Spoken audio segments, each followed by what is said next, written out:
Toujours pas de victoire pour les Girondins de Bordeaux avec une défaite contre Monaco et un match nul lors du derby garonnais face à Toulouse. Les Bordelais qui reçoivent Bastia, vainqueur eux la semaine dernière de Valenciennes. Henri Sévet et Cheikh Diabaté seront les hommes à surveiller dans les rangs girondins. Cheikh Diabaté qui pour la statistique a marqué 11 buts lors des 11 derniers matchs officiels des Girondins. Une première période où il ne se passe pas grand chose. Il faut attendre la demi-heure de jeu et cette superbe roulette de Poco, la faute de Cahuzac, ce qui entraîne le coup franc d'Henri Sévet. C'est magnifiquement enroulé par Henri Sévet qui laisse Mickaël Landreau stoïque. Les Girondins de Bordeaux ouvrent la marque à la demi-heure de jeu.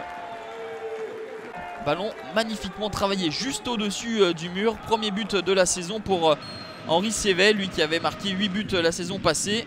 Courtisé par le Genoa ou encore Stoke City, Henri Sévet devrait prolonger. Les Girondins qui se procurent une nouvelle occasion quelques minutes plus tard avec la frappe pied gauche d'Aubragnac suite au bon travail au préalable de Maurice Bellet. Mais Mickaël Landreau est une nouvelle fois sur la trajectoire.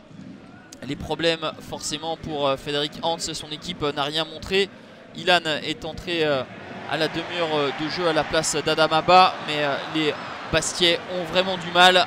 Une nouvelle situation avec Maurice Bellet qui ne trouve pas le cadre. À noter le tacle défensif de François Modesto qui est aligné en défense centrale pour la première fois aux compagnies de Sébastien Schilacci. Enfin une réaction des Bastiais à la 66e minute. Le centre de Julien Palmieri est repris par Sambou Yatabaré qui ne peut que trouver le petit filet de Cédric Carasso.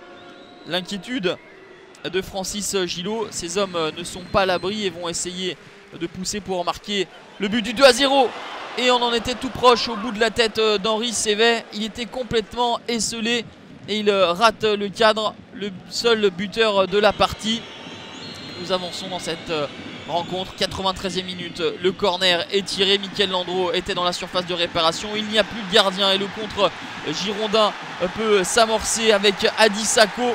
Il y a un 2 contre 1 à jouer. Adi Sako pour Poudjé qui va marquer dans le but vide. 2-0, enfin le croit-on, car Monsieur Wilfried Bien applique parfaitement la règle du hors-jeu.